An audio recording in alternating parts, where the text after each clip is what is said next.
In the heart of Africa, a unique story is unfolding.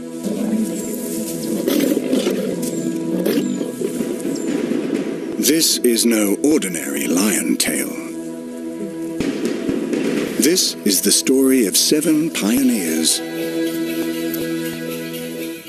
For 15 years, lions have been extinct here, thanks to a brutal civil war. Now they're back. But their existence is on a knife edge.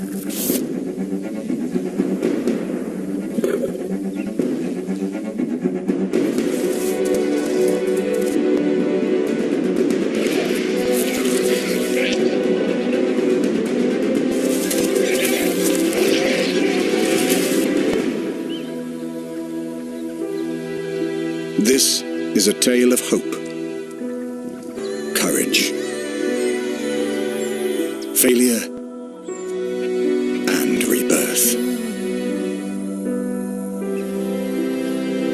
For 7 brave lions, a chance to write the future of Rwanda.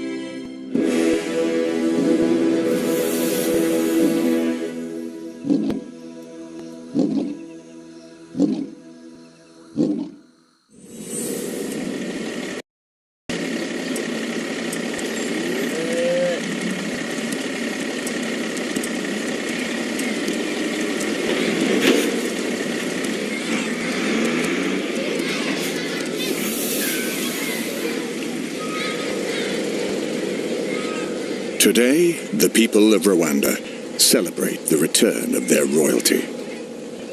7 lions, the first lions on Rwandan soil in 15 years.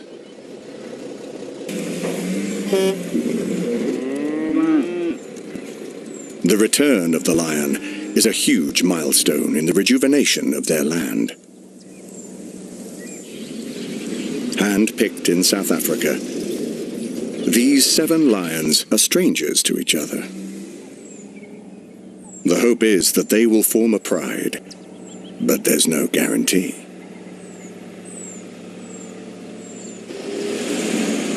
Thousands of miles from home, they reach their destination.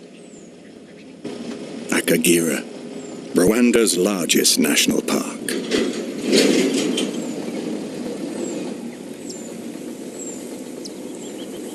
It's been a long haul, but for these 7 pioneers, the journey is only just beginning.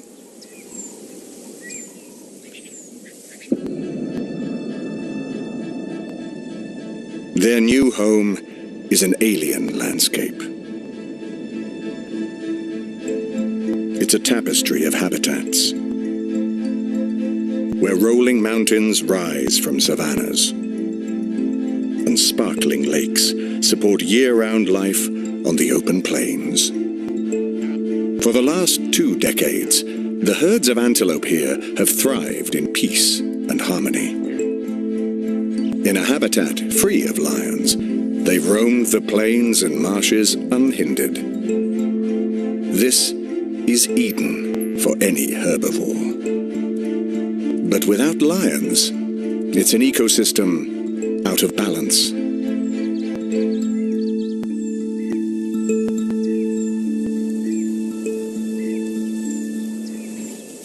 To succeed in this new kingdom, the lions face a barrage of challenges. This is the starting stall of their race for survival.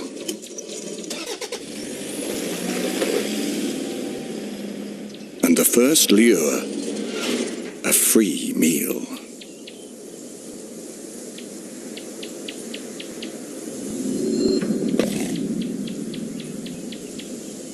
Shema leads the way. It's in her nature.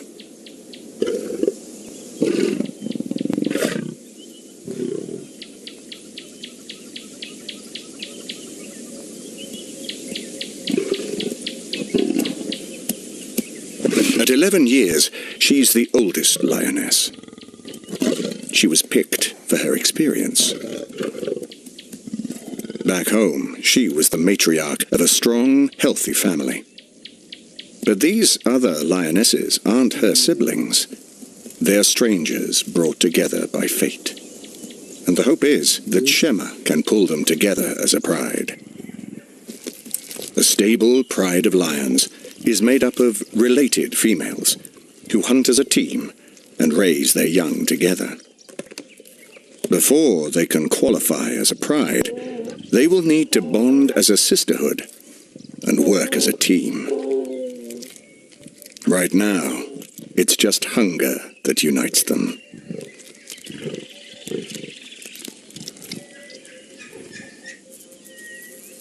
Nearby, the two males await their release. Indoro is a 3-year-old male, a young brawler who lost his right eye in a fight. His brother, Izuka, lacks his savvy, but he's Indoro's only ally. They don't know the females yet, but they'll need to bond with them if they want to survive here.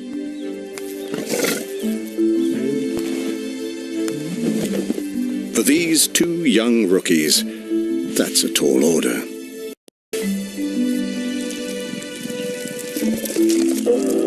Binti, the youngest female, is the last to exit. She still wears the dark spots of childhood and is the most nervous. At only 18 months, she's the lowest ranking member. To survive, she'll need the support of the older females, both as hunters and as teachers. In a pride bound by blood, these lionesses would each know their role and their place.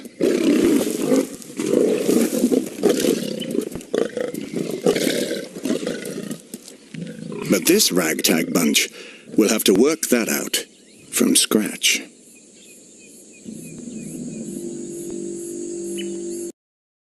Eternal, and as the sun sets, they feel confident enough to venture in.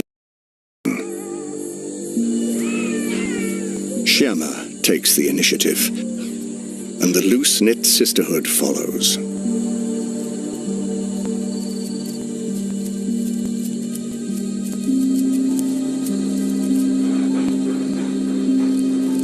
It's a good start.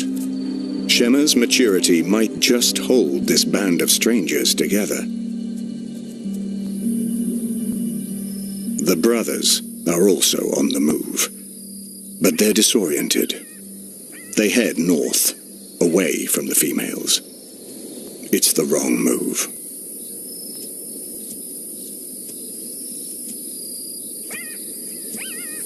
They are earmarked as the future kings of Akagira, but they've got a lot to learn. Back home, they relied on their females to bring home the bacon.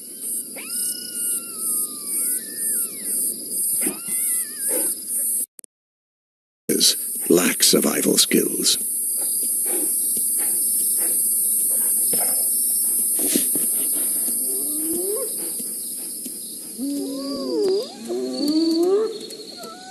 Shema follows her instincts south, towards her former homeland at the tip of Africa. She's about to have her first brush with the locals. A gang of hyenas rules this turf. Like most of the local wildlife, these young mobsters have never seen a lion before.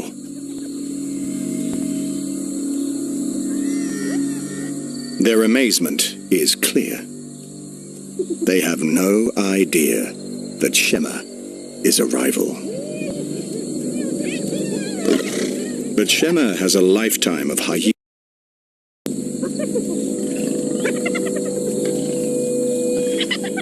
The age-old rivalry runs deep in her veins. She stands her ground.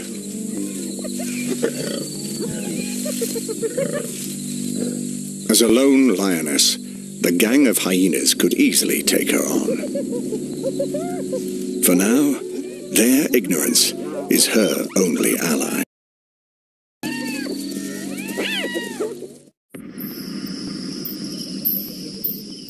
It's day 2 in Akagera. Shema at the helm, the 5 lionesses reach the high peaks in the south of the park. It's the end of the dry season, and a recent wildfire scorched the landscape, exposing rocky ground. This is strange new terrain for these lionesses. The plains of their homeland are flat, grassy savannas, with no high vantage points.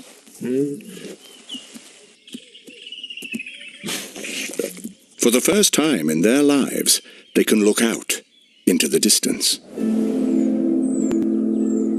Down valleys, past lakes, and across a vast wilderness.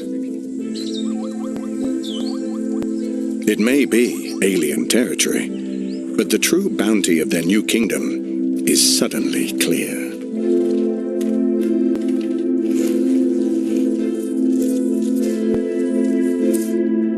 Shema leads the lionesses deeper into uncharted territory. This is now lion country. And Shema's going to prove it. Hunting here should be dead easy.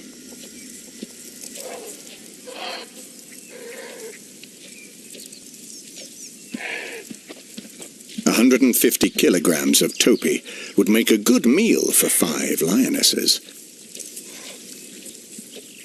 It looks like but looks can be deceiving. Are the fastest antelope in Akagera. He can reach speeds over 70 kilometers per hour, faster than any prey they hunted back home. It will take skill and strategy to bring one down.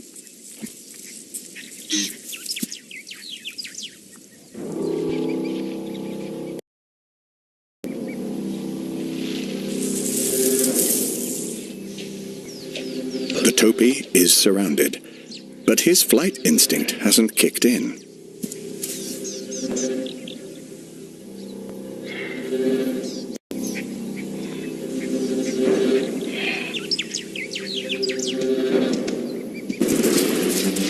Binti breaks early. A rookie error.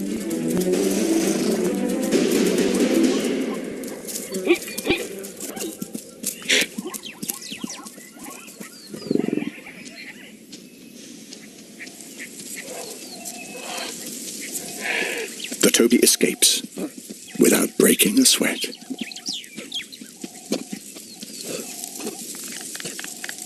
It's a big fail. Even though the prey is ignorant, the lionesses lack teamwork. It's time to go back to square one and set their sights on smaller targets. Warthogs make a good bite-sized meal, and these ones aren't streetwise, but they're still fast. Shema will need backup.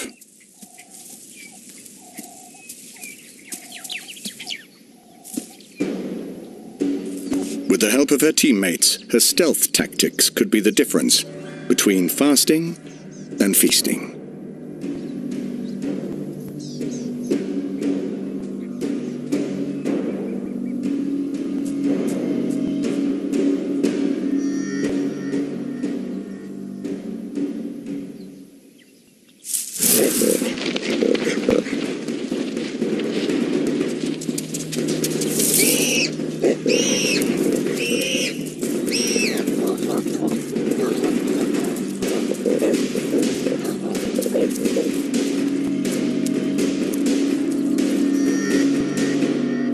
No strategy and no communication. Once again, the lionesses look like amateurs. It's another hopeless attempt. Another day with empty bellies. Across the lake, the brothers track down from the north. They're approaching the marshes from the opposite side. But this is hippo country.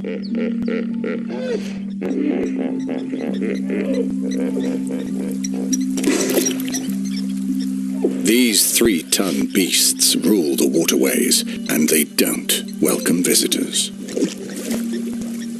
A territorial bull will take on any interloper, and there's a body count to prove it. For hungry scavengers, a hippo carcass is a feast fit for a king. But there's no such thing as a free meal. This cantankerous creature is the deadliest grazer on the planet.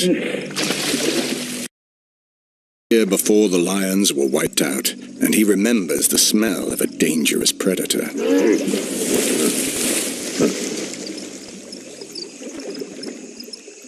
Mindoro also picks up on a scent. It's the stench of rotting flesh, and he's hungry. But to get to this feast, he'll need to brave the hippo and negotiate the marshy terrain.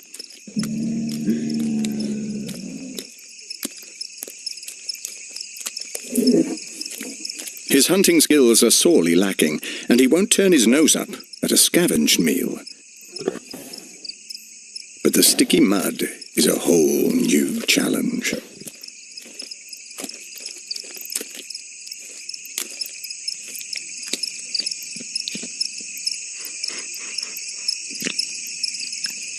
All that stands between Indoro and his feast is 5 centimeters of tough hippo hide.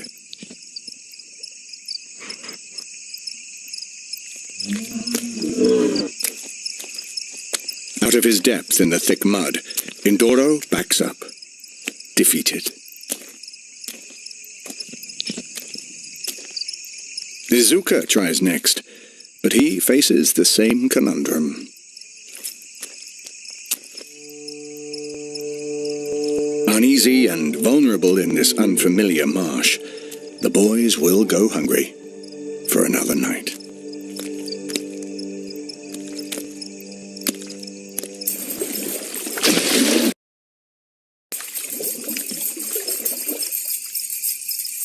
Their best bet is to go back to basics, find the females, and hope that they'll do the hunting. On the outskirts of the marshland, a zebra has succumbed to old age.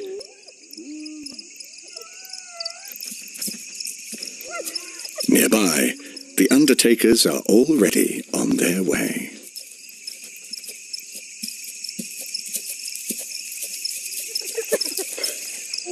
For 15 years, the hyenas of Akagira have had first option on all the easy meat in this territory. They've lived a life of peace and prosperity, but those halcyon days are over. The lionesses are nearby. After 2 failed hunts, their energy is at an all-time low, and they're starving.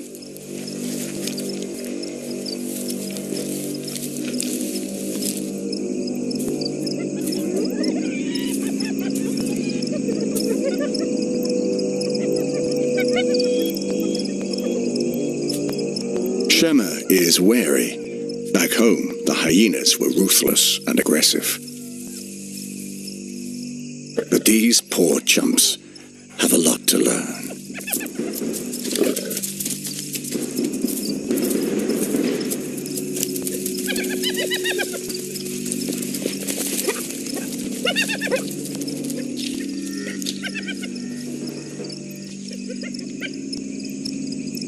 Bewildered, the hyenas surrender their meal.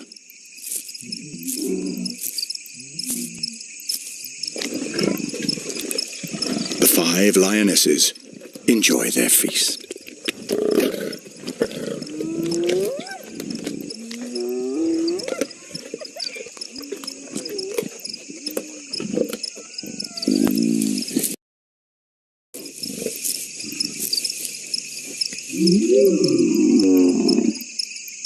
A Alerted by the commotion, the brothers call into the night.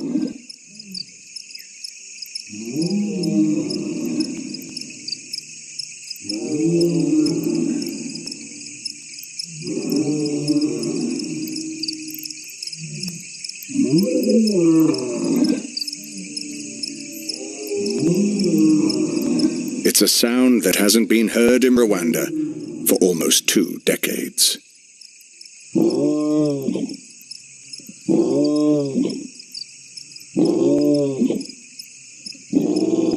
"5 kilometers away," Shema replies.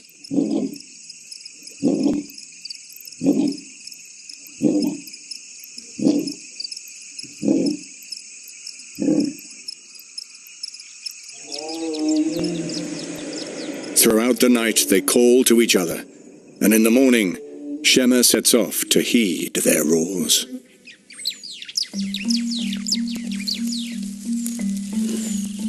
She's in heat, and her instincts are driving her.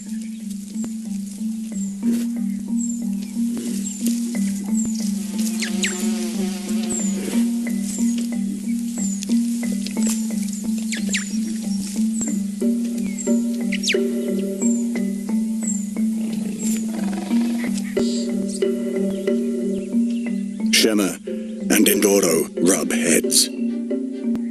It's a positive greeting and an important moment. For Shema, it could mean a mate, and for the males, a useful hunter.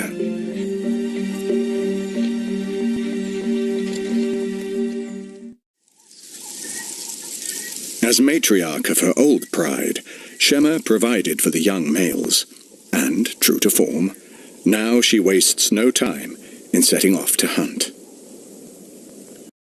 And she has no backup, but at least she has no amateurs to bungle her plan of attack.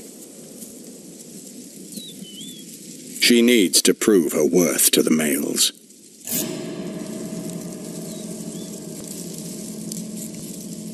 But stalking upwind and in broad daylight, the odds are stacked against her.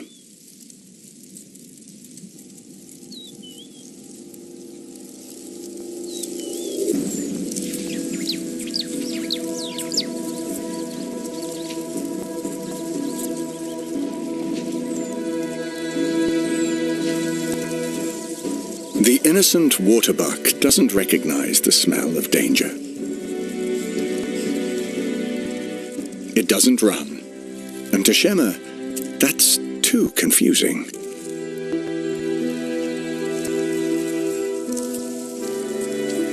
She backs up.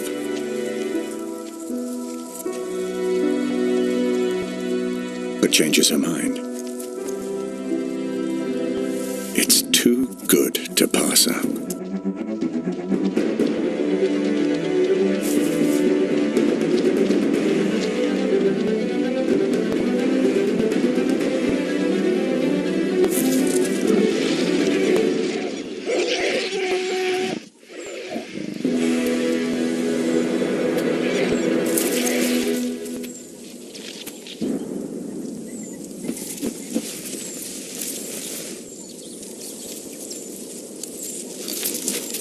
Shema does it. She proves that she even on her own. More significantly, she proves herself to a potential mate. Her kill will feed 3 hungry bellies and solidify her alliance with the males.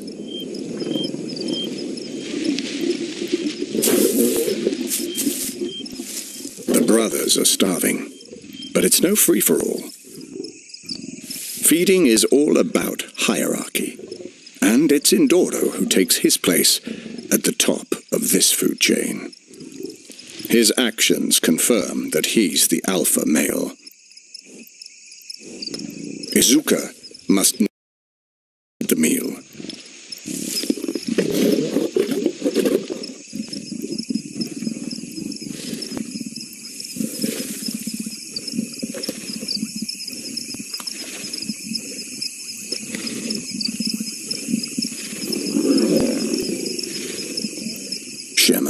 The breadwinner must wait, but her contribution won't go unnoticed.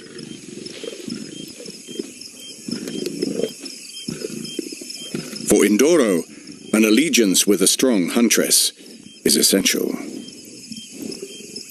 He can't rely on his brother for food.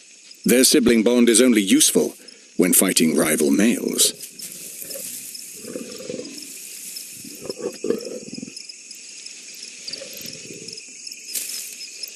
Shema has proven herself as a good provider, and she's still in heat.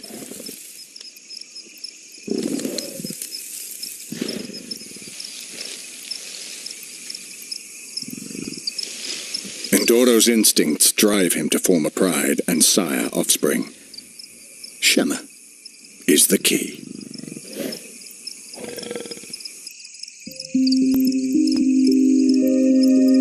At daybreak, Indoro takes his new queen to the leaving Izuka to fend for himself. High above their new kingdom, they forge a future generation for Rwanda's lion population.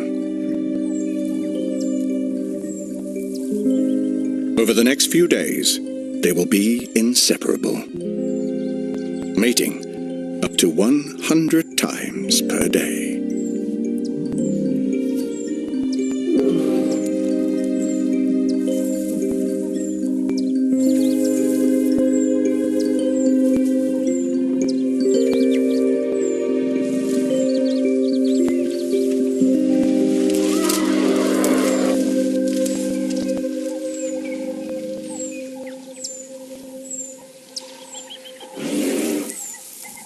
Four days later, the courting couple returns to the plains, and it seems they have company. The other lionesses.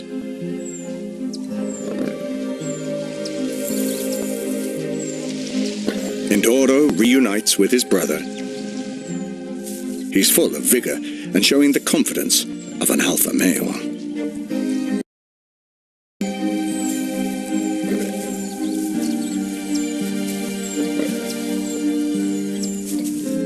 For the very first time, all 7 lions on their new turf.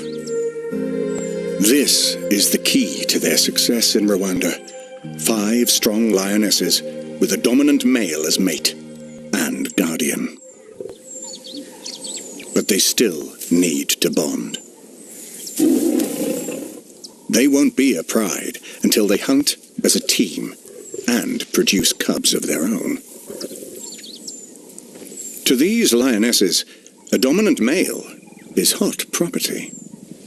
And suddenly, Shema must fight for her place in this hierarchy. She mounts a young female, Kazi, in a display that shows she's the top cat.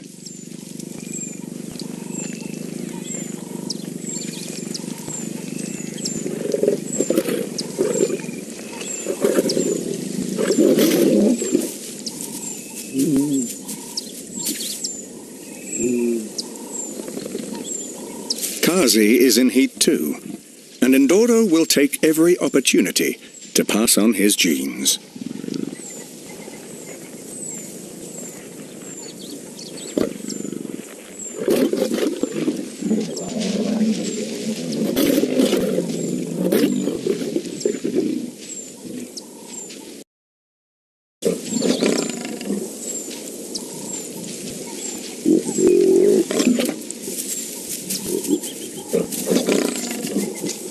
Indoro is showing all the hallmarks of a dominant male. Throwing his weight around and mating repeatedly. This frequent coupling maximizes his chances of siring a new generation. Only 1 in 3 attempts are successful. Indoro has come of age, and he's forging the pride dynamics. But just as the group comes together, something changes. Shema sets off alone, leaving the lion politics to the others.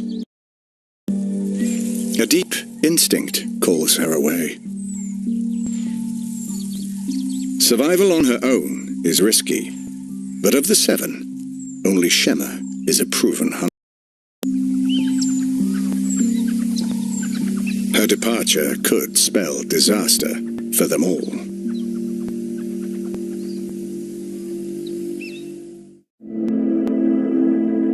It's been a week since Shema left the rest of the pride. 10 kilometers north of the marsh, she finds the perfect habitat to strike out on her own. It's a hunter's paradise. Flat, grassy plains and an abundance of prey.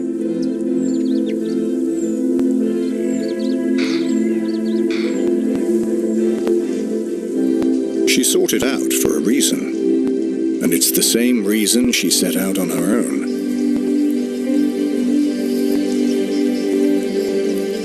She's carrying the future heirs of Akagira, and that's an honor worth killing for.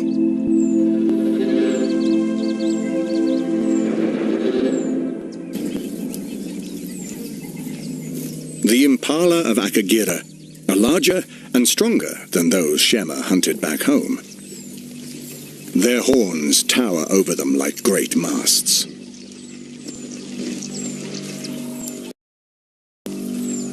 Shema is undaunted.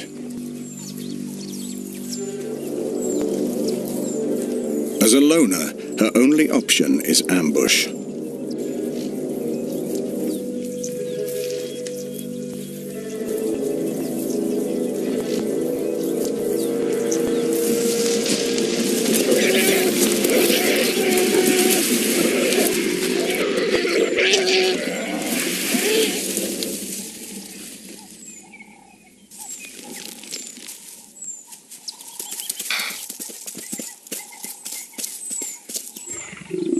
Shema's jaws clamp down on the impala's windpipe, suffocating him.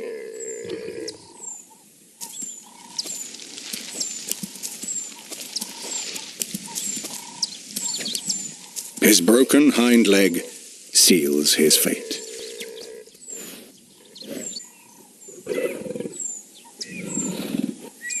Shema no longer needs to share her kills. But hunting on her own comes at a very high price.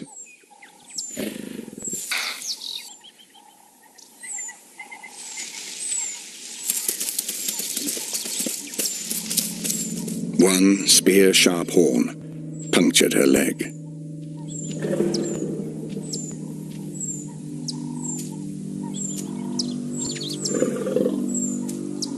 The wound is small, but deep into her muscle.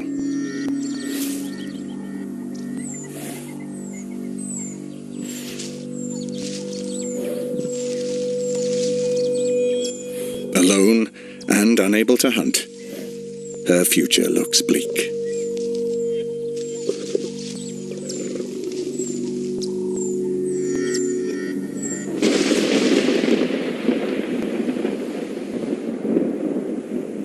A familiar rumble echoes through the rolling hills and grassy plains.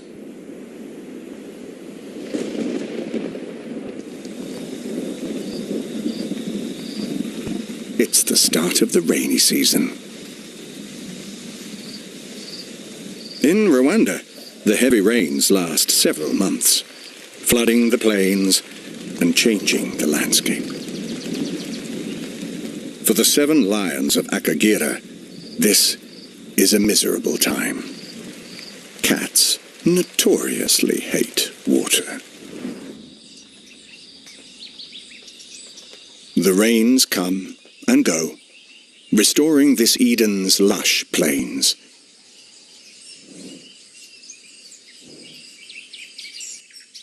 The lions survive the wet and establish their home in this new kingdom. Shema is still gone, but new bonds are forming between the remaining 4 lionesses.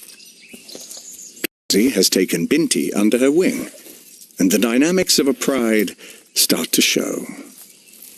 But there's still one critical milestone.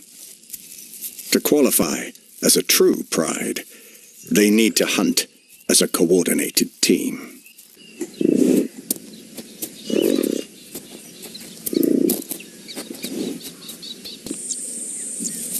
In a maternal pride, each lion learns a specialized hunting role from birth. They're either a wing, who stalks and encircles prey, or a center, is in ambush to trap it.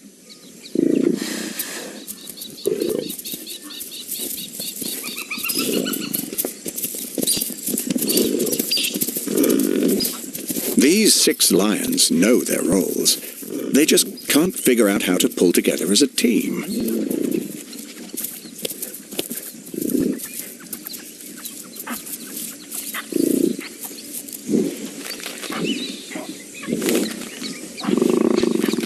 Back home, buffalo was a staple on their menu.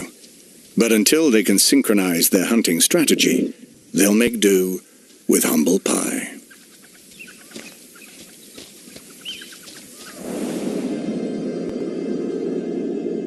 Across the marsh, a surprise awaits.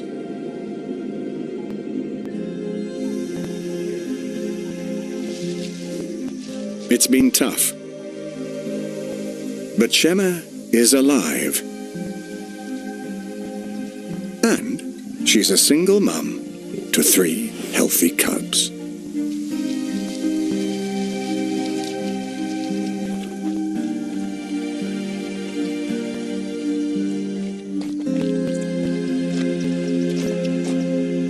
Going solo was a risk, but she needed to find a safe hideout to give birth to her offspring. As fragile newborns, she couldn't introduce them into an unruly group of non-related lions.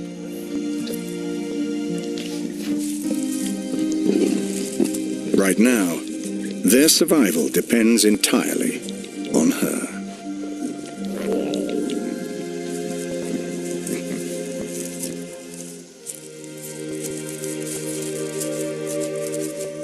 She needs to hunt, and that means leaving her babies alone.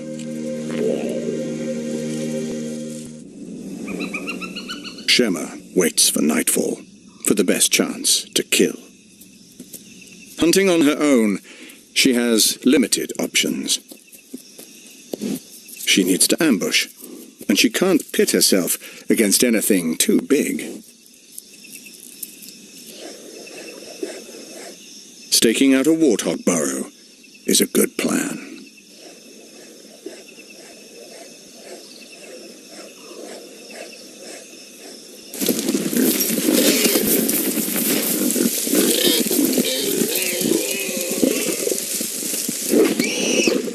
She's bang on target. She goes for the throat, but this prey has lethal tusks in front.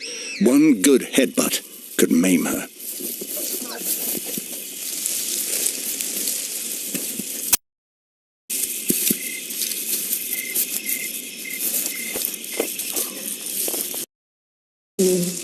Back in their den, Shema's cubs await their first solid meal.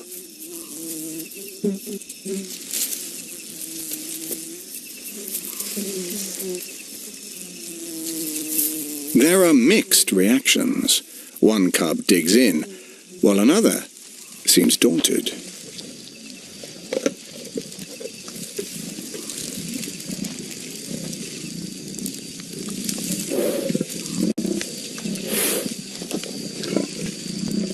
For some, mother's milk is still the meal of choice.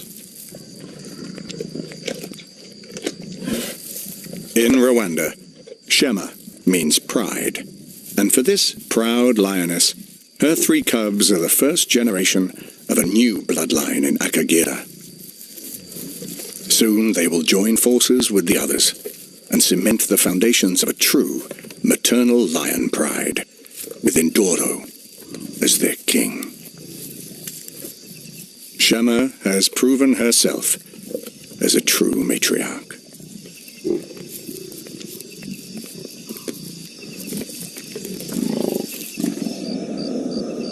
Not far from Shemma's nursery, the rest of the lions are also gaining prowess. They've formed strong bonds and grown from their failures. Hunger has forced their learning curve, and they're finally working as a unit.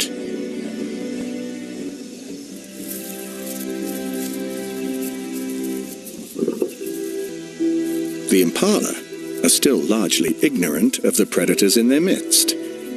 They haven't learned much from their mistakes. Kazi is an expert wing. She comes in from the blind side. The brothers take the opposite flank.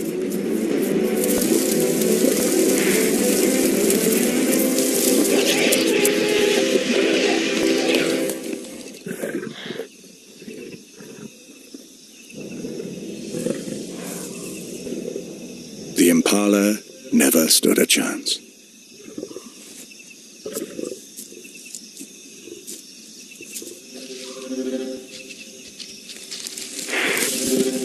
When there's a strategy, even an amateur can make a kill.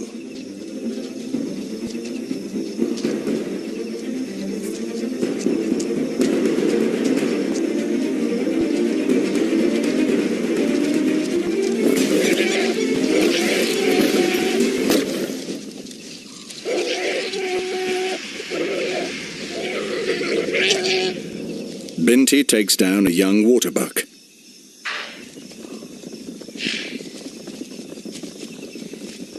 It's her first solo kill. Under Kazi's guidance, she comes of age. But she's still the youngest female, and her glory doesn't last long. The males lay claim to her prize. The leaders always eat first. This is lion law.